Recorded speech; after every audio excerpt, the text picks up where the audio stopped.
안녕하세요 여러분, 필입니다. 오랜만에 수채화 영상으로 찾아뵙네요. 오늘은 수채화를 하실 때 가장 중요한 물 조절, 어느 정도 물을 사용해야 하는지 궁금하셨나요?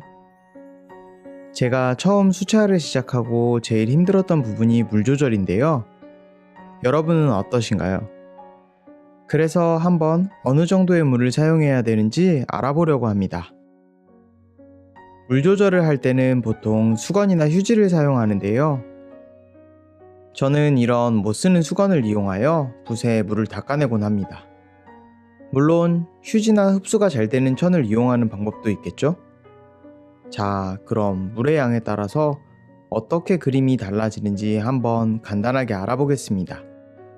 보통 굳혀놓은 물감을 사용할 때는 스프레이를 뿌려서 쓰는데요. 오늘은 스프레이를 안 뿌렸더니 조금 뻑뻑한 느낌이 있네요.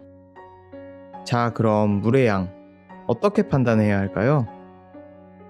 이렇게 붓을 보시면 물이 많아지면 많아질수록 두툼한 모양이 됩니다. 붓 끝도 조금 뭉툭해지고요. 그럼 이 정도 양일 때는 어떤지 한번 사용해 보겠습니다. 이 정도 양은 나쁘지 않아 보이네요.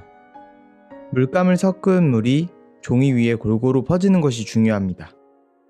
그리고 이렇게 물의 양이 많을 때는 물이 한쪽에만 과하게 많아지게 됩니다. 그럼 마르고 났을 때 색이 고르게 표현되지 않겠죠? 그래서 이렇게 수건을 이용하여 적당량을 덜어내 가면서 사용하는 것이 좋습니다. 제가 생각할 때 이 정도가 적당한 양이라고 생각됩니다. 보통 그림을 그릴 때 칠해야 할 면적이 있잖아요.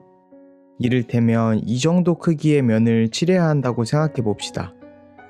그러면 물의 양이 어느 정도가 되어야 할까요? 물이 너무 많아서도 안 되고 적어서도 안 되겠죠? 예를 들어 물이 너무 적을 땐 이렇게 종이를 적시지 못하고 위에서 갈라지는 느낌이 됩니다. 물론 그 위에 물을 이렇게 조금 추가하면 나아지기는 합니다.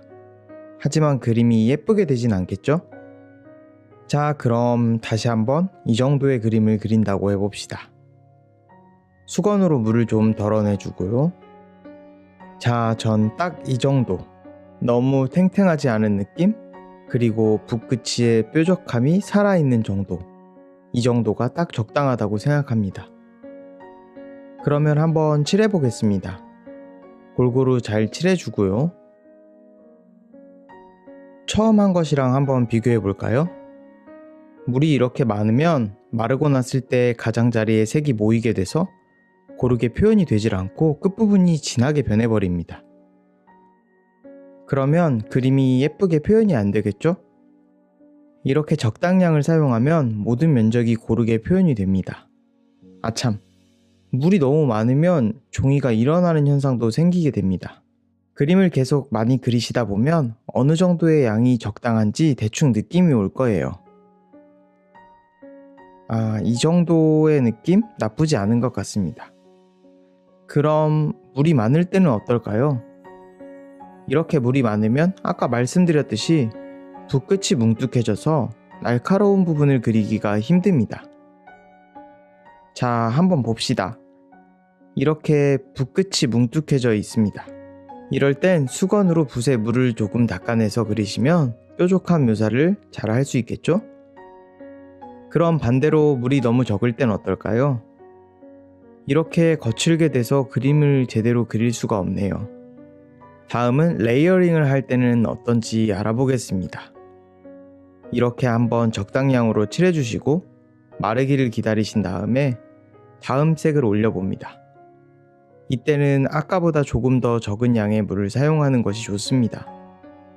혹시나 밑색이 올라와 버릴 수도 있기 때문이죠. 그리고 가장 진한 부분은 더 적은 양의 물을 사용하시면 이렇게 자연스러운 그라데이션을 만들 수 있습니다. 자, 어떠신가요? 이제 좀 감이 오시나요? 제가 이렇게 설명을 드렸지만 꼭 한번 따라서 해보시면 금방 어느 정도의 물을 사용해야 하는지 쉽게 이해하실 수 있을 거예요. 그럼 오늘은 여기까지. 다음 시간에 뵙겠습니다. 도움이 되셨다면 좋아요와 구독 버튼 잊지 말아주세요. 감사합니다.